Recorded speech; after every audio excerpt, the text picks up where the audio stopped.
Okay, Assalamualaikum warahmatullahi wabarakatuh. Alhamdulillah, syukur kepada Allah Subhanahu Wa Taala kerana dengan izin dan limpah kurnianya selagi kita bertemu untuk kelas pendidikan Islam. Okay, selagi bersama dengan Ustaz Hakim. Okey, apa khabar semua? Sekarang kamu semua dalam keadaan sihat walafiat. Okey, dan masih lagi untuk bersemangat meneruskan sesi pembelajaran kita dari rumah. Seperti biasa, kita duduk dalam keadaan yang tertib, duduk dalam keadaan yang tenang dan kita mulakan sesi pembelajaran kita dengan bacaan doa. Kita tanda tangan. Bismillahirrahmanirrahim. Allahumma ftah alaina hikmataka wa anshur alaina min khazaini rahmatika ya arhamar rahimin. Okey. Jadi apa tajuk pembelajaran kita pada hari ini? Cuba lihat gambar di bawah ini. Gambar apa tu? Dia nampak macam seseolah ada cermin. Ada cermin kan? Okey, jadi apa yang kita nak belajar hari ini? Okey, bukan sebab kita nak belajar tentang cermin. Okey, jadi tajuk pembelajaran kita pada hari ini. Okey, bidang Al-Quran. Tajuknya ialah kefahaman surah Al-Ikhlas. Kefahaman surah Al-Ikhlas. Jadi apa objektif pembelajaran kita pada hari ini? Okey, yang pertama, murid semua akan dapat menyatakan pengenalan. Pengenalan surah Al-Ikhlas dengan betul.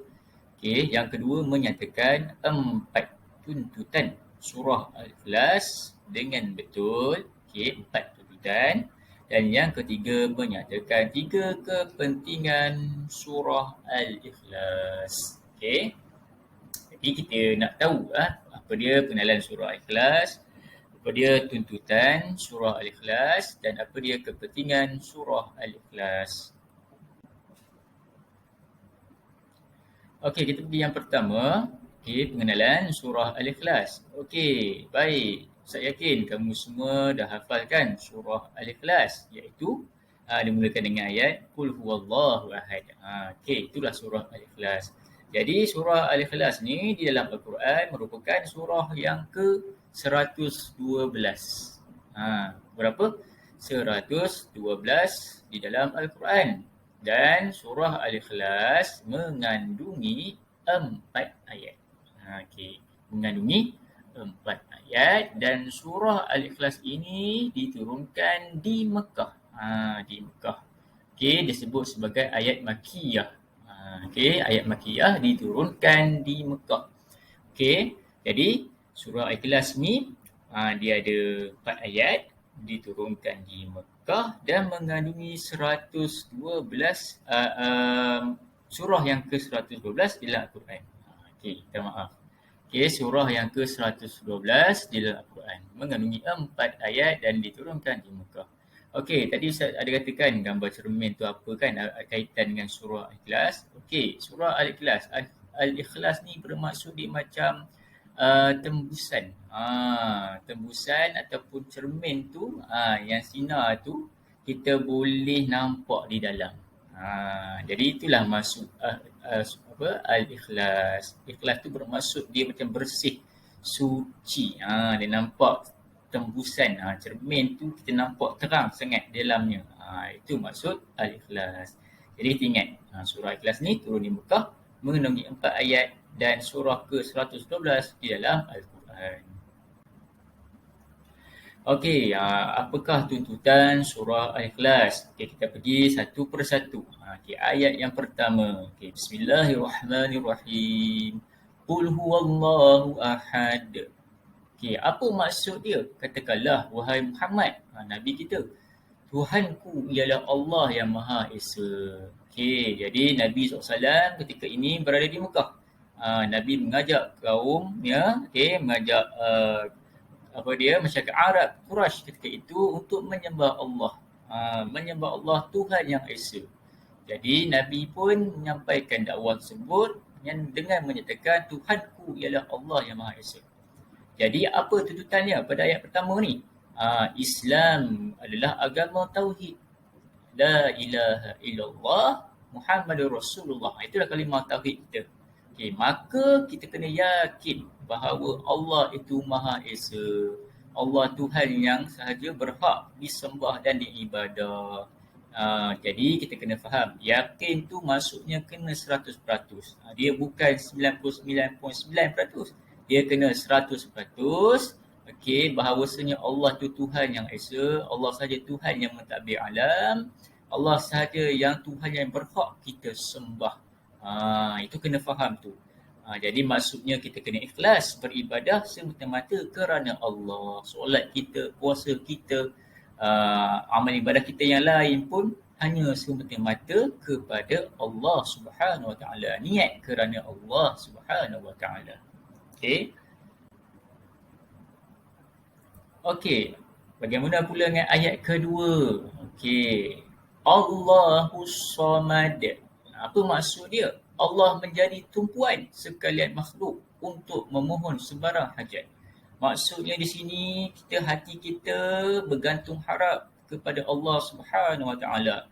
Hanya memohon pertolongan kepada Allah. Kita hanya memohon pertolongan kepada Allah Subhanahu Wa Taala. Berdoa kepada Allah Subhanahu Wa Taala. Kita solat, dalam surah Al-Fatihah pun kita sebutkan iyyaka na'budu wa iyyaka nasta'in. Itulah ayat dia. Hanya pada Engkau kami sembah dan hanya pada Engkau ya Allah kami meminta pertolongan. Jadi kita kena faham tuntutan ayat kedua ni. Okey, Allah menjadi tumpuan sekalian makhluk. Okey, maksudnya kita hanya bergantung harap, meminta pertolongan, memohon doa kepada Allah semata-mata, bukan melalui perantaraan makhluk. Seperti mana yang dilakukan oleh kaum kafir Quraisy. Mereka menjadikan berhala itu perantaraan doa mereka kepada Allah. Itu syirik. Jadi kita kena sentiasa berdoa kepada Allah Subhanahu Wa Taala. Selepas solat kita berdoa. Waktu yang kita mustajab berdoa, kita dah belajar kan, puasa pun berdoa kepada Allah Subhanahu Wa Taala. Okay, jadi kita hanya meminta pertolongan kepada Allah Subhanahu Wa Taala. Okey, ayat yang ketiga, yang nombor 3 pula. Lam yalid wa lam yulad. Apa maksudnya? Ia tiada beranak dan ia tidak diperanakkan. Okey, boleh faham ya? Maksudnya Allah tidak mempunyai anak dan pasangan. Maksudnya tak macam kita makhluknya. Manusia, haiwan, ada pasangan. Kan? Maka kita kena renung ciptaan Allah dan mengakui kekuasaannya. Okey, jadi apa maksud kepada tuntutan ni? Kita tengok. Okey, Allah tu bukan seperti makhluknya. Allah tidak mempunyai anak dan juga pasangan. Tidak seperti kita manusia. Allah jadikan berpasang-pasangan. Ada lelaki, ada yang perempuan. Begitu juga dengan haiwan. Ada pasangan, ada jantan, ada betina. Kita tengok kejadian siang dan malam. Itulah pasangannya. Ada siang, ada malam. Ada gelap, ada terang. Itu maksudnya berpasangan. Jadi kita kena renung ciptaan Allah dan mengakui kekuasaannya, bahawasanya Allah sahaja yang berkuasa mentadbir alam. Setiap ciptaan Allah itu ada hikmahnya. Contohnya tadi ada siang, ada malam. Kalau macam manusia, ada lelaki, ada yang perempuan. Semua itu ada hikmahnya. Jadi kita guna akal fikiran kita merenung setiap ciptaan Allah. Dan kita kena yakin bahawasanya Allah itu tidak mempunyai anak dan pasangan. Okey, ayat yang keempat. Yang terakhir. Walam yakul lahu kufuwan ahad. Maksudnya, dan tidak ada sesiapa pun makhluk yang setara dengan Allah. Maka Allah Subhanahu Wa Taala tidak serupa dengan makhluk. Tidak sama. Maka yakinlah Allah memiliki sifat kesempurnaan daripada segala kekurangan. Kita sebagai manusia ada kekurangan. Kan? Maka Allah tidak memiliki sebarang kekurangan. Allah itu sifat sempurna, maha sempurna. Contohnya, kalau kita kena faham, kan, Allah itu suka kepada hamba-Nya yang beriman, yang melakukan amal soleh. Kita pun ada perasaan suka, tetapi perasaan suka kita dengan Allah adalah tidak sama. Berbeza. Allah murka, marah kepada hamba-Nya yang melakukan kesyirikan. Kita pun ada perasaan marah, tetapi sifat marah kita dengan Allah adalah tidak sama. Jadi itulah maksudnya. Tidak ada sesiapa pun yang setara dengannya. Jadi Allah itu maha sempurna daripada segala kekurangan berbanding makhluk ciptaannya. Okey, baik. Seterusnya kita pergi ke apa? 3 kepentingan surah Al-Ikhlas. Okey, yang pertama menguatkan pegangan akidah kita. Bagaimana kita nak kuatkan pegangan akidah kita? Pertama sekali yang paling penting yang selalu Ustaz tekankan ialah menuntut ilmu. Menuntut ilmu, lebih-lebih lagi ilmu agama. Kerana dengan mempelajari ilmu agama, maka kita akan dapat mengenal Allah Subhanahu Wa Taala. Kita akan menumbuhkan rasa cinta kita kepada Allah. Maka dengan mempelajari ilmu agama, dia akan membimbing kita. Dia akan menunjuk jalan yang benar. Sebab ilmu itu adalah cahaya. Nak dapat hidayah, nak dapat cahaya itu adalah dengan menuntut ilmu. Apatah lagi, penting lagi menuntut ilmu agama. Yang kedua, menghindarkan diri daripada perbuatan syirik. Kerana surah Al-Ikhlas ini menegaskan bahawanya apa dia tadi? Allah itu Maha Esa. Hanya saja Allah yang kita sembah. Hanya Allah sahaja yang tempat kita meminta pertolongan. Maka kepentingan kita mengamalkan surah Al-Ikhlas ini, dia menghindarkan diri kita daripada perbuatan syirik kepada Allah, menyekutukan Allah dengan makhluknya. Dan yang ketiga ialah sentiasa berdoa kepada Allah Subhanahu Wa Taala. Kerana doa itu adalah senjata orang-orang beriman. Doa itu adalah sebagai satu pertolongan. Kita meminta hajat kepada Allah Subhanahu Wa Taala. Maka kita kena sentiasa membanyakkan doa supaya kita ditetapkan iman kita, supaya kita diberi kekuatan keimanan kita. Jadi sangat penting kita faham dan amalkan kepentingan surah Al-Ikhlas dalam kehidupan kita. Okey, baik. Jadi rumusan pembelajaran kita hari ini, apa yang kita boleh dapat, kita simpulkan bahawa surah Al-Ikhlas ini diturunkan di Mekah mengandungi 4 ayat dan surah yang ke-112 di dalam Al-Quran. Jadi surah ini keseluruhannya menggambarkan bahawa Allah Subhanahu Wa Taala memiliki sifat sempurna, sempurna yang menafikan segala perkara syirik. Yang kita terangkan tadi kan, Allah itu memiliki sifat sempurna. Allah itu Maha Esa. Hanya tempat sahaja kita meminta pertolongan. Dan Allah itu tidak seperti makhluk yang lain. Tidak seperti makhluk ciptaannya, bahawasanya Allah itu tidak beranak dan tidak diperanakkan. Itu semua menafikan segala perkara syirik kepada Allah. Dan yang ketiga ialah kita kena berpegang teguh akidah yang satu. Akidah Islam yang satu, kalimah tauhid la ilaha illallah Muhammadur Rasulullah, dengan kita sentiasalah berdoa kepada Allah Subhanahu Wa Taala.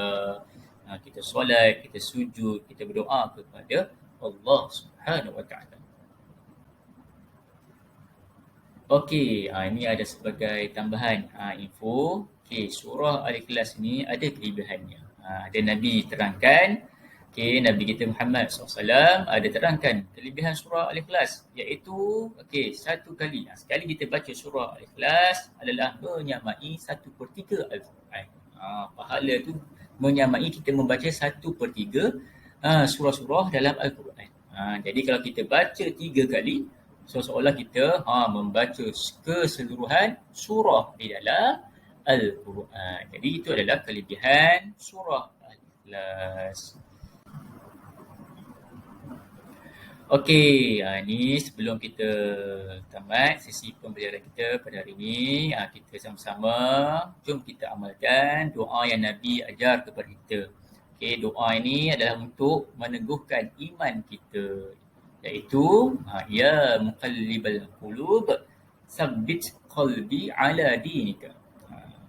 Ya muqallibal qulub Sabbit qalbi ala dinika. Apa maksud dia? Wahai Zat, membolak-balikkan hati.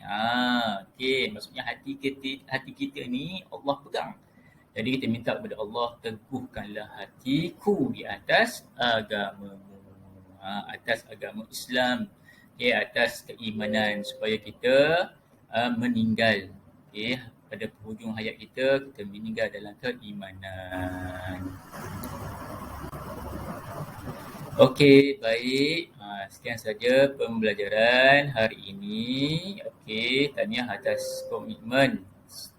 Komitmen diberikan sepanjang PGPR ini berlangsung. InsyaAllah, okey, pada akan datang kita akan berjumpa lagi. Okey, diberikan usia, okey, diberikan rezeki lagi, kita akan berjumpa. Wabillahi taufiq hidayah. Assalamualaikum warahmatullahi wabarakatuh.